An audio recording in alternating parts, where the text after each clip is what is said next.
Hello friend, आज हम आपको बताएंगे तुलसी की विधि पूर्वक पूजा कैसे करें। एक साफ स्थान पर तुलसी के गमले को रखें। आप पीला या लाल, आपके पास जो कलर का कपड़ा हो उससे आप तुलसी का आसन लगाएं। आसन लगाने के बाद आप तुलसी के साथ शालिग्राम को भी रखें, क्योंकि कहा जाता है आज के दिन तुलसी का विवाह शालिग्राम से कराया जाता है।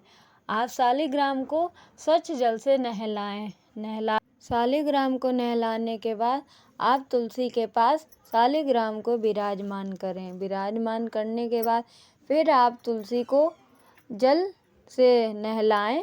स्वच्छ जल से तुलसी मैया को नहलाने के बाद आप स्वच्छ वस्त्र पहनाएं।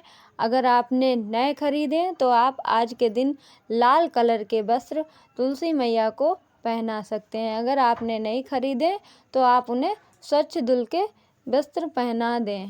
पहनाने के बाद आपके पास बहुत लोग होते हैं जिसके पास बहुत चीज़ें नहीं होती हैं। ज़रूरी नहीं, भगवान हर चीज़ में खुश हो जाता है। इसलिए कहा जाता है 16 श्रृंगार ही तुलसी मैया को चढ़ाना चाहिए।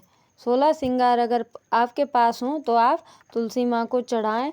कोई भी पूजा हो, देवी की कोई नौ दुर्गा या कोई भी पूजा होती है, उसमें आप 16 श्रृंगार जब चढ़ाते हैं तो वह बहुत ही शुभ माना जाता है। ज़्यादातर औरतों को 16 श्रृंगार ही चढ़ाना चाहिए। अगर किसी के पास नहीं होते कोई बात नहीं, ज़रूरी नहीं आपके पास नहीं है तो भी आप, बहुत से ऐसे लोग होते हैं जिसके पास नहीं ये चीज़ें हो पाती हैं, तो वो बिछिया, सिंदूर, चूड़ी, मेहंदी ये चीज़ें ज़रूर चढ़ा दें। तुलसी मैया का पूजा बहुत ही सरल विधि से होता है। कोई कठिनाई नहीं होती है इस पूजा को करने में।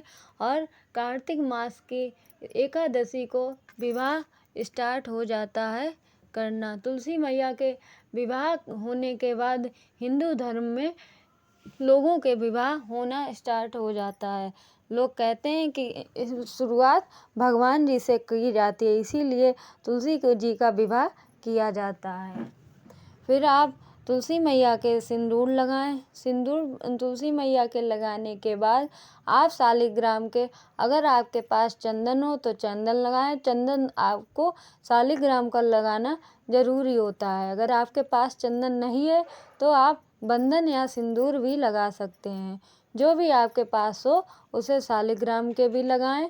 साथ जो एकादशी को यह विवाह नहीं कर पाता है उसके लिए माघी पूर्णिमा को विवाह कर सकते हैं। आप तुलसी मैया का विवाह माघी पूर्णिमा को कर दें।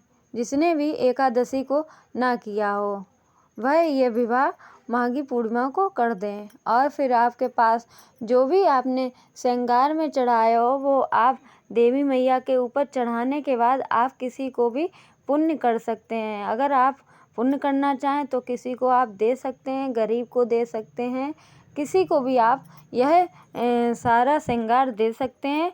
आपको कहा जाता है जितना ही आप बांटोगे भगवान उतना ही देता है। और फिर आपके पास मेहंदी हो तो भगवान जी के, देवी मैया के आप मेहंदी लगाएं। चूड़ी हो तो आप चूड़ी पहनाएं। ऐसे सारा श्रृंगार आप तुलसी मैया के करें। करने के बाद आपने जो भी भोग बनाया हो वो भोग आप तुलसी मैया को लगाएं। पूड़ी का बनाया हो तो पूड़ी का लगाएं, हलवा, खीर जो भी आपने बनाया हो उसका भोग तुलसी मैया के लगा दें। और आज के दिन खीर बहुत ही शुभ मानी जाती हैं। चावल की जगह आप तुलसी मैया को खीर चढ़ाएं। खीर चढ़ाने से अन्नदाता आपको वृद्धि देते हैं। पूजा के समय धूप बत्ती लगाएं, धूप बत्ती लगा लें और दीप प्रज्वलित कर लें। मेरे पास तो हवा चल रही थी इसलिए हमने धूप बत्ती और दीप को बाद में जलाया। आप अगर चाहें तो आप पहले ही धूप बत्ती को जला लें और दीप को प्रज्वलित कर लें। इन दोनों को करने के बाद आप विवाह गीत, तुलसी विवाह गीत आपको अगर पता हो तो आप गाएं। आज के दिन तुलसी विवाह गीत ही गाया जाता है। अगर आपको आता हो तो गाएं और नहीं आता हो तो आप तुलसी मैया की जो भी आरती आपको आती हो वो करें। हम आपके लिए तुलसी विवाह गीत नेक्स्ट वीडियो में, अगली वीडियो में हम आपके लिए तुलसी विवाह गीत बनाकर लाएंगे। आप हमारी अगली वीडियो तुलसी विवाह आरती के नाम से सेव होगी, वो आप हमारी ज़रूर वीडियो देखें। बहुत ही सरल आरती की तरह हमने तुलसी विवाह गीत बनाया है, इसलिए हमारे चैनल को सब्सक्राइब